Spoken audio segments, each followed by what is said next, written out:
वैष्णवी तुला घरी यायचं नाही का? इथे राहायचंय का आई वाटापास तुझ्या? नाही यायचं बोलले मी. अगो तमाशा करू नका. तिथून हाकलून लावताना विचार करायचा होता की आपण काय काय बोललो, काय काय शब्द बोललो. तिथून बोलताना निघताना काय म्हणत मला, कायमची जा, मला तोंड दाखवू नको, तुझं थोबड बघायचं नाही मला, तुझं थोबड बघितलं मला यश येत नाही, आप येशी, तू पांढऱ्या पायाची, अशी तशी. किती शब्द बोललात तुम्ही, बोललात का नाही? मग आता माझ्या मागे कशाला वर तोंड करून? मी पांढऱ्या पायाची नाही, चांगल्या पायाची बघायची जाऊ. अजिबात माझ्या मागे यायचं नाही. मी राहू जाऊ काही करू, माझा निर्णय, माझं आयुष्य ना मी निर्णय घेईन. आता आतापर्यंत तुम्ही निर्णय घेतले 12 वर्ष, आता माझा निर्णय मी घेणार आहे. आता मला कळायला लागले. हा, लग्न म्हणलं भांडणं आले, संसार म्हणलं भांडणं आले. पण मला संसार करायचाच नाही ना, मला राहायचंच नाही. मला कायमचा डिवोर्सच पाहिजे, तुमच्या संग राहायचंच नाही मला. माझ्या आईबापाचीत राहायचंय मला. असं हा, एक लिकरू आणि मी, माझी पोरगी मी सांभाळते. तुम्ही माझ्या पुरीला पण विचारू नका आणि मला पण विचारू नका. तुमचं तुम्ही बघा. तुम्हाला लईच पांढऱ्या पायाची, मी चांगल्या काळ्या लाल पायाची भेटली, तिकडं घेऊन या आणि बघा. अजिबात फोन बिन करायचा नाही आणि तुमचा आणि आमचा काही संबंध नाही. उठायचं, रस्त्याला लागायचं, निघायचं. तिकडून लागले बघाय तुझं काय चाललंय, कुठला विषय कुठं निघालास तू? भांडणं म्हणजे नवरा बायको म्हणलं भांडणं होतच असते, ते मिटून घ्यावं पद्धत लागत. असते त्या भांडणाला, पद्धत असती. तुमची भांडणं खेळायची पद्धतच आहे वेगळी. तुम्ही मला विनाकारण बडबड करायची काय गरज होती सकाळी? सांगा मला. जेवायला बसल्या जवळ समोरचं ताट उचलून घेतलं, ओढून घेतलं. तू काय करतीस का? तू काय मला कमवतीस तुझ्या का? ताटात जेवायचं होतं. हा, म्हणायचं ना गुढीने मला जेवायचं, म्हणजे जेवायचं नव्हतं मला. तुम्ही ताट उचलून घेतलं आणि वर वरून फेकलं नाही मला. घेतलं. कुत्र्याला ठेवलं माझं ताट तुम्ही. मी कुत्र्याला किंमत दिली पण मला किंमत दिली मग नाही. कुत्री आहे मी? मला तुझ्या ताटात नाही जीव दिलं म्हणून मी ठेवलं कुत्र्याला काय राग राग. कुत्री आहे मी? हा, माझा बाप सांगतो. पहिल्या लोकांचं कसं माहिती का, माझे वडील आई सगळे सांगायचे, माझी आजी पण सांगायची, नवऱ्याने बायकोने एका ताटात खाल्लं ना तर नवऱ्याला यश येत नसतं, म्हणून माझं मी वाहिलं खाते ना.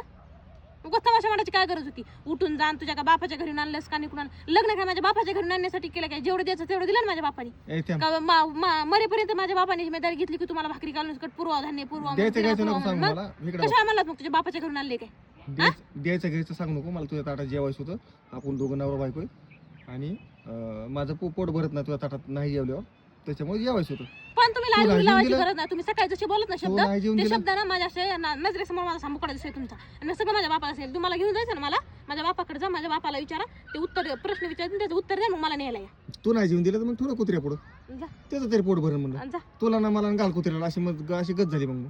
तुमच्यापाशी ना कुत्र्याला किंमत आहे, मुख्य प्राण्याला, पण मला किंमत नाही तुमच्यापाशी, माहिती का? कुत्र्यासारखी जिंदगी करून ठेवली माझी, कुत्र्यासारखी. हा, तू माझी धर्मपत्नी, लाडी गुडी लावू नका बरं. मेरी जान आहे तू. तू लाडी गुडी लावू नका. तुम्ही उठून निघा. मी कुणाची जान बिन नाही, मी माझ्या बापाची जान आहे. चला निघा. तू नाही, तू म्हणजे काय? हा, निघा. हा, तू म्हणजे काय? तू नाही म्हणले तुम्हाला मी, तुम्ही म्हणले मी. हा, हा, तू म्हणजे काय? तू म्हणले नाहीये मी. उगाच जबरदस्ती काय पण अंगी नाही लावायचं. मी तुम्ही म्हणले. हा, मी एवढी काय गुबी नाही खात, भाकरच खाते. थोबाड फोडीन, लय बोल नको. माझ्या माय बाबाच्या घरी आपण, हे विसरू नका. हा, आहेत त्यांच्या खबर घरी. फोडायला. हा, त्यांच्या तिथे घरी एक हात जर तुम्ही उचलला ना माझ्यावर, तुमच्यावर 100 पडते. एवढं लक्षात ठेवा. हा, मला इकडं बघ. भाऊ आहे तिथं माझी. इकडे बघ, त्यांच्या घरी आहेत पण ते तिकडे पलीकडे, इथं कोण नाही. असले तरी पण त्यांना माहिती की जावयाच्या अंगात किती 36 नखरा आहे. बरं झालं बाई म्हणून तरी जन्माला नाही आलात, गडी म्हणून तरी आलात. बाई जर जन्माला आला असतात ना, तर तुमच्या बापाला ना कुंकड पळावती कळालं नसतं. बरं आता लय झाले, वैताग इकडे लागतो बघ, तुमचा. आता लय झाले. आता जर तू तोड चालवलं ना, हिथं लाकूड आहे, एका राट्यातच आडवं मग. जीवच मार. तुम्ही फक्त आज हातच लावून दाखवा माझ्या अंगाला. तू माणूस घेता ऐकून तर नकारात लावलाय. ओठीतली पटकान हल, ओढती का लवकर? त्या सांगते माणूस गोडीनं चाल, तर एक तर ताटात बी खाऊन दिलं नाही. थांब, मला येऊन दे इकडे. इकडे इथं बस, इथं बस येऊन. इथं बस म्हणे येऊन. आता उठू का मी? बडा बडा बडा बडा लावले. थांब, माझ्याकडे तुझ्याकडे एक काम आहे माझं.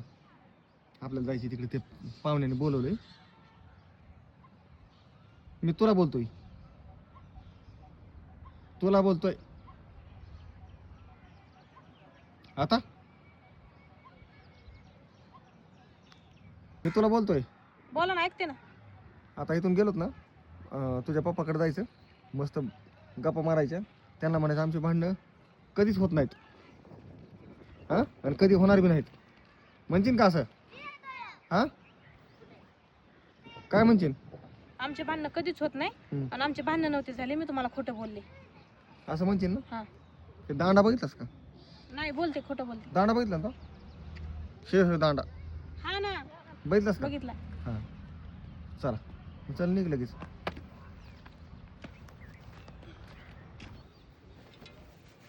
घाम निघला रे बाबा, हिला गोडीने सांगितलं कळतच नव्हतं. त्याशिवाय हेच पर्याय असतो शेवट.